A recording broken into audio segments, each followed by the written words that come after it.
자유한국당이 박근혜 전 대통령을 제명하면서 바른정당 내 통합파와의 보수 통합 논의는 급물살을 탈 것으로 보입니다. 반면 의원들의 집단 탈당을 코앞에 둔 바른정당은 앞으로 비교섭단체로서의 험난한 여정을 걸을 것으로 예상됩니다. 조성호 기자입니다.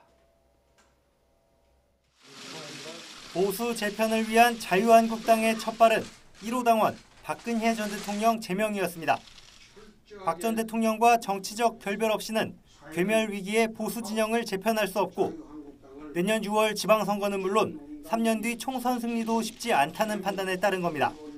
박근혜 정부의 무능력과 무책임으로 한국 보수 우파 세력들이 이렇게 허물어진 것에 대해 철저하게 반성하고, 물론 홍 대표의 결정에 친박계 의원들이 반발하고 있고 박 전 대통령과 마찬가지로 당 윤리위원회로부터 탈당 권유 징계를 받은 서청원, 최경환 의원의 징계는 결론을 내리지 못해 불씨는 남아 있습니다. 이 같은 한국당의 움직임 속에 바른정당 통합파 의원들의 집단 탈당도 임박했습니다. 문재인 정부를 제대로 견제하려면 분열된 보수 진영으로는 버겁다는 것이 통합의 명분입니다.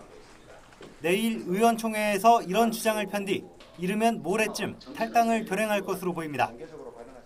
통합파의 대표격인 김무성 의원은 통합하는 방향으로 의견이 모이지 않으면 어쩔 수 없다며 사실상 마음을 굳혔음을 시사하기도 했습니다.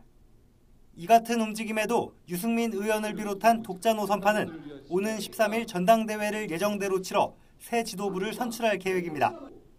의원 10명 안팎의 비교섭 단체로서 기치론에 건 개혁 보수의 길을 힘겹게 걸어갈 전망입니다.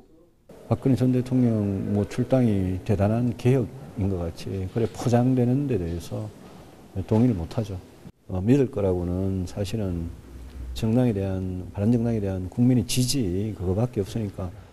다만 박 전 대통령 제명만으로 보수가 완전한 단일 대오를 이룬 건 아니어서 내년 지방선거를 앞두고 바른정당 독자 노선파까지 아우르는 또 한 번의 보수 통합 논의가 대두할 가능성도 있습니다. YTN 조성호입니다.